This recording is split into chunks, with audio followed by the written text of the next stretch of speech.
Bonjour, ici c'est votre frère Silvestre Massala, Mister Honestidade. Meus irmãos em Cristo Jesus, hoje estou com o meu delegado, ele que é o Lourice, ele foi eleito recentemente delegado de turma, então vamos saber nele qual é o projeto que ele tem para nós estudantes e estrangeiros também como nós.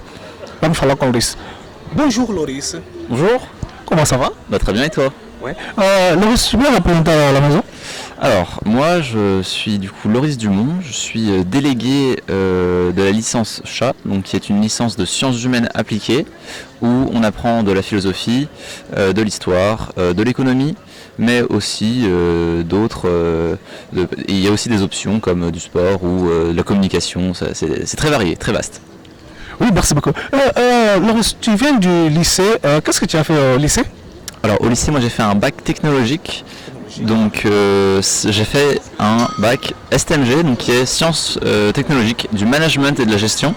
Donc c'est très différent des sciences humaines, mais pour être tout à fait honnête, j'ai toujours aimé les sciences humaines, donc c'est pour ça que je me suis orienté ici, à Grenoble.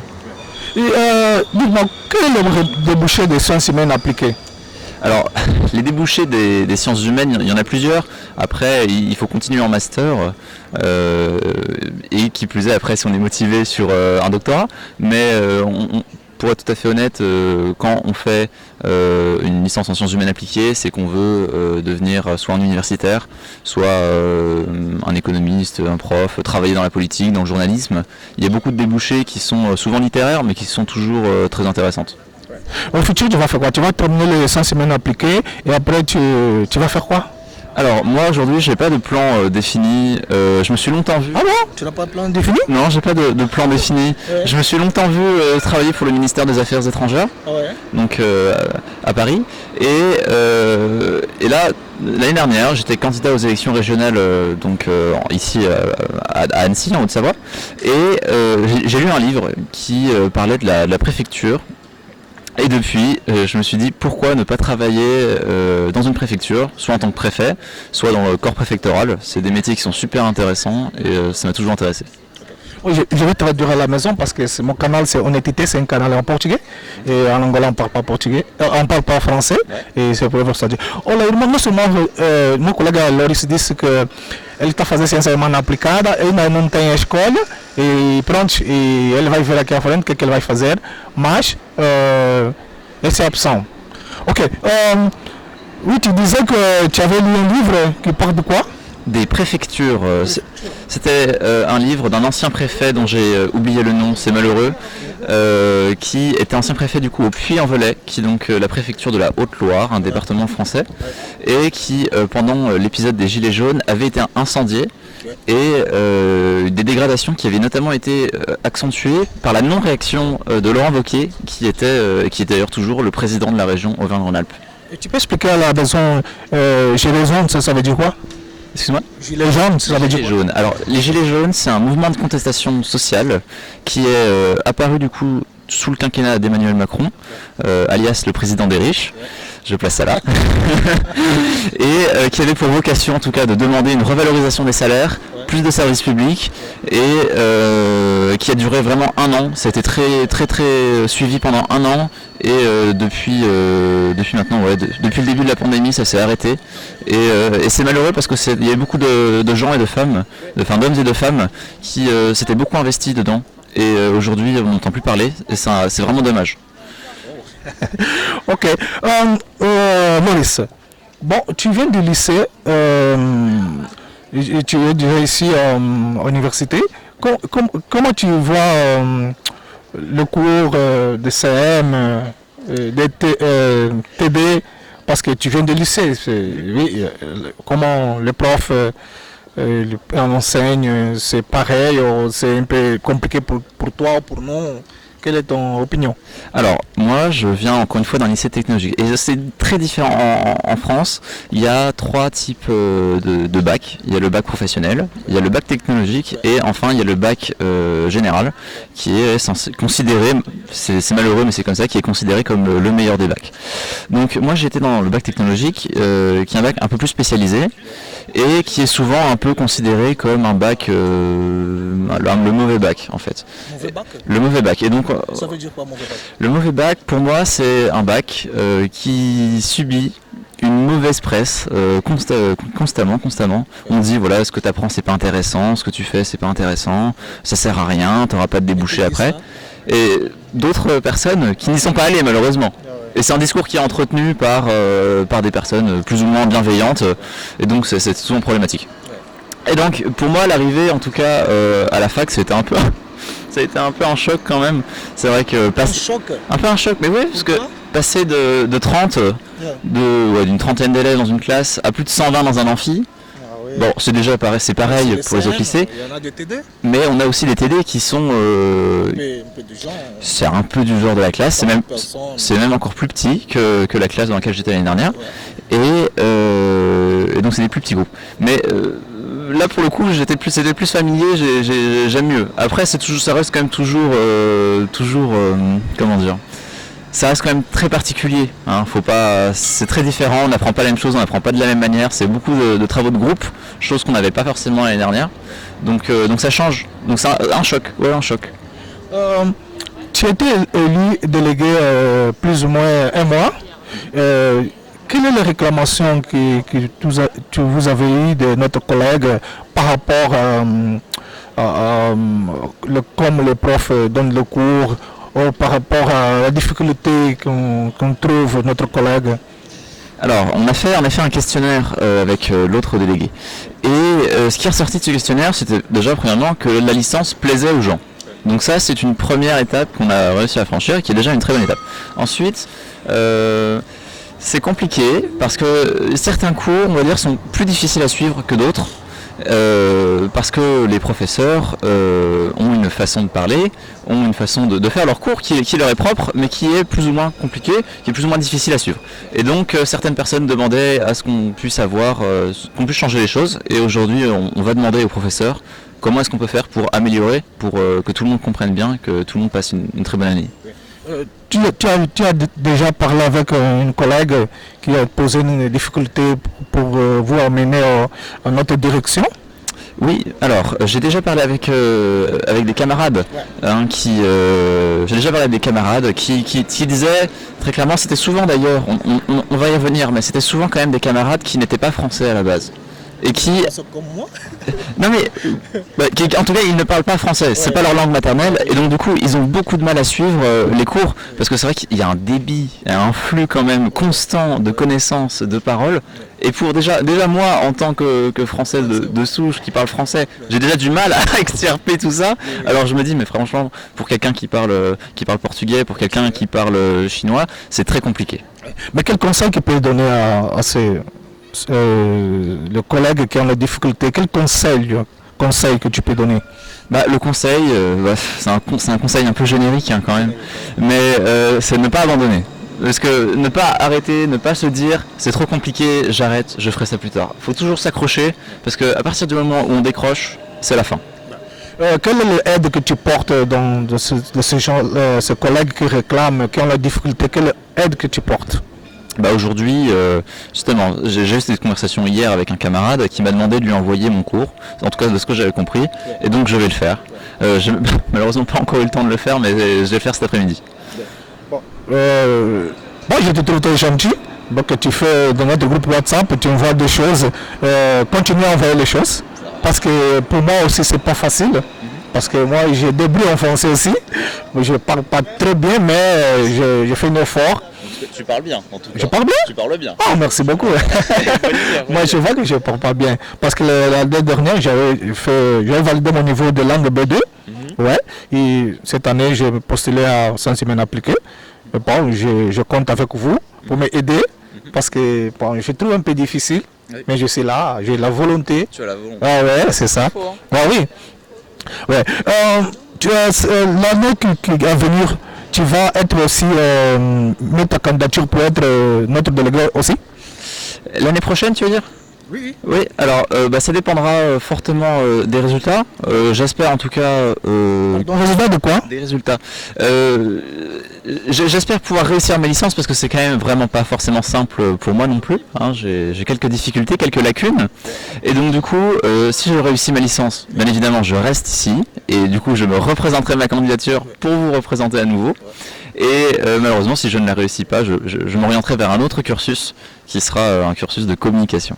Je pense que tu vas réussir, tu es très intelligent, je pense. Tu vas réussir. On va Bon. tout faire pour. Bah ouais. Vous avez une équipe de délégués, vice et tout là. Vous avez une rencontre souvent pour parler de cours, parler de notre collègue, quelle est la solution, quel est l'avenir, quel est le débouché des problèmes et tout là. C'est avec des réunions avec les autres camarades, oui, avec les autres délégués. Ouais. Donc oui, on va avoir une réunion normalement la semaine prochaine. Pas encore? Pas encore. On en a avec. Alors, on a déjà un groupe WhatsApp avec tous les délégués dans lequel on échange assez régulièrement. Mais on va avoir une réunion avec tous les délégués donc de l'Arche, qui est donc le bâtiment dans lequel on étudie tous les mois. Et tous les délégués vont se réunir pour parler des problèmes qu'ils rencontrent et comment est-ce qu'on peut faire pour améliorer, en tout cas au niveau de la vie étudiante, comment est-ce qu'on peut faire pour ça. Ok, d'accord. Par contre, vous connaissez un pays d'Afrique qui s'appelle Angola? Eh bien, justement, c'est ce qu'on disait tout à l'heure. Je connais très peu l'Angola. Angola, c'est un pays d'Afrique, jusqu'au nord, côté du Congo. Qu'est-ce que tu sais d'Afrique? Tu peux même, c'est pas l'Angola, mais quel pays d'Afrique? Tu sais d'un pays d'Afrique, une histoire d'un pays d'Afrique? Précisément, j'ai dit l'Afrique noire. L'Afrique noire? Ouais. Eh ben, je vais être très honnête. Je vais vraiment être très honnête. L'Afrique, c'est un continent dont on parle quasiment jamais, en fait. Ah bon? En tout cas, en France, c'est le ressenti que j'en ai. Je ne sais pas si c'est vraiment vrai, mais le ressenti que j'ai, c'est qu'on n'en parle absolument jamais. Et c'est bien dommage parce que ça reste quand même un des continents les plus grands au monde, avec une diversité. Tu disais que l'Afrique? L'Afrique, on n'en parle absolument jamais. Et donc, c'est quand même très dommage, parce que c'est un continent, c'est l'un des continents les plus grands au monde, avec une diversité dans les populations qui est assez impressionnante. Et en France, aujourd'hui, l'impression que j'ai, encore une fois c'est mon ressenti, c'est qu'on en parle très peu. Alors, c'est-à-dire, on a beau en parler très peu, ça m'a toujours intéressé, et en tout cas, l'actualité contemporaine, ce qu'on peut voir aujourd'hui par exemple au Mali ou dans la zone sahélienne, ça m'a toujours intéressé. Maintenant, c'est vrai qu'il y a beaucoup de pays qui sont des pays très intéressants, mais dont on n'entend absolument jamais parler. Et c'est malheureux de le dire, mais je crois que l'Angola en fait partie, et je pense qu'on doit changer ça parce que l'Afrique aujourd'hui, c'est un continent d'avenir. Ok, je vais te à la maison. Ele falou uma coisa, eu fiquei um pouco triste. Ele disse que aqui em França não falam muito de África e que é um país que ele sabe também que é muito rico e ele acha também estranho como é que não falam da África aqui em França. Bon, vous avez dit qu'on ne parle pas d'Afrique ici, mais on le court, ou tu dis en France tout le pays, ou dans le cours? Parce que nous avons en philosophie, on parle de la société de spectacle. Quand on parle de société de spectacle, tu vois là le black, oui, mais sans origine de l'Afrique. Oui. Bon, on parle pas ici en France, ou on parle pas dans les matières, parce que j'avais vu en philosophie. Non, alors, on en parle, mais ça reste quand même très petit. Enfin, la contribution de l'Afrique, elle est majeure dans l'histoire du monde, ouais. Et on parle souvent que de 2-3 sujets qui sont extrêmement importants, hein, notamment l'esclavage. Mais ce qui est un vrai problème, toujours d'actualité. Et on parle pas, en final, de tout ce qui se passe d'autre en Afrique. On parle que de ça. Et alors que pourtant, quand on regarde, par exemple, je regarde souvent le journal de l'Afrique sur France 24, que je vous conseille très bien. Et on voit quand même que l'Afrique, c'est un continent qui vit, un continent qui a envie, un continent qui déborde, un continent qui a vraiment un continent du futur. Et qui a une jeunesse, qui a une volonté, mais terrible, de vouloir réussir. Et je pense qu'on devrait aussi montrer cette image-là de l'Afrique. D'accord. Mais elle dit que ele queria também que desenvolvesse mais da África, não é só mostrar a escravatura e tudo mais, que eu também concordo, porque eu vejo também nas aulas que nós temos, falam muito da África como escravo e tudo mais, escravatura, e não falam daquelas boas coisas de África. Bem, Larissa, vous avez suivre des cours de géographie, d'histoire, de philosophie aussi, l'autre. Vous êtes sûr que dans cette parcours que nous avons, il va nous porter beaucoup de styles pour aller plus loin? dans les études ou dans la vie au niveau des carrières, de la carrière? Non, de formation. De formation. Ouais. Bah oui, franchement, je pense que c'est évident. Enfin, tout ce qu'on apprend aujourd'hui en licence de sciences humaines appliquées à Grenoble, c'est des choses qui vont servir toute la vie. On parle quand même tu parlais de la société du spectacle tout à l'heure. Et c'est quand même quelque chose qui nous entoure au final. Comment est-ce qu'on agit, comment est-ce qu'on interagit avec les gens, avec les institutions. Et donc, non, au final, ça... C'est sûr que c'est pas avec une licence en sciences humaines appliquées qu'on va pouvoir savoir fabriquer des chaudrons, savoir construire une maison. C'est vrai. Mais quand bien même, ça sert parce que grâce à ces connaissances, on va pouvoir participer à la création de notre culture, de la culture française, de la culture angolaise et de la culture mondiale. Et donc, parce qu'il y a des camarades qui viennent du monde entier. Et donc, grâce à ça, on va pouvoir développer des points de culture qui vont être très intéressants et qui, voilà, ça va être la création de culture. En tout cas, on va pouvoir ajouter des points, modifier ce qui ne va pas. Et voilà, c'est ça. Bon, la dernière question pour terminer.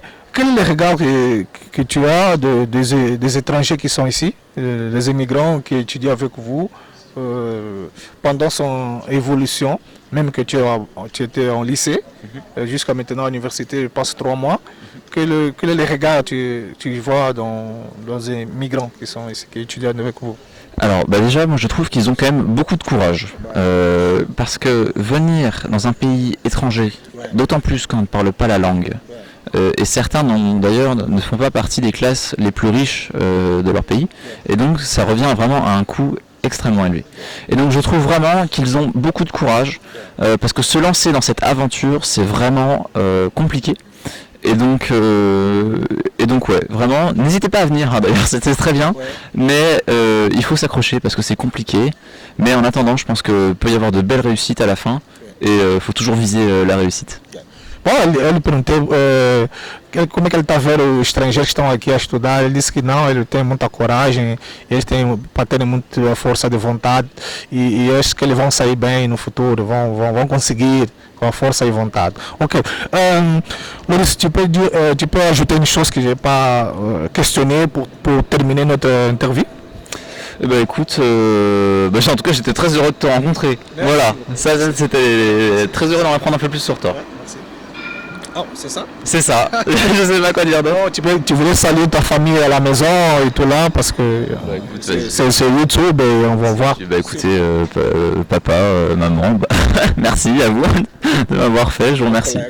Les collègues, voilà, toute la licence aussi, hein, parce que c'est ça, on a une vraie fratrie maintenant, donc merci de m'avoir donné le droit de vous représenter, c'est un plaisir. Tu n'as pas oublié une chose pour dire? Quelque chose? Est-ce que j'ai oublié quelque chose? Oui, je ne sais pas. Bah, toi, moi j'ai tout dit. Ah, tu dis? Bon. Merci beaucoup, Loris. Bon, para a prochaine. À la prochaine. Ouais, merci. Ok, fechamos aqui com o Loris, meu delegado. Falamos um pouco. Deixem vossas opiniões. Canal TV Honestidade. Angola, França. Estamos juntos. Que Deus abençoe. Merci beaucoup.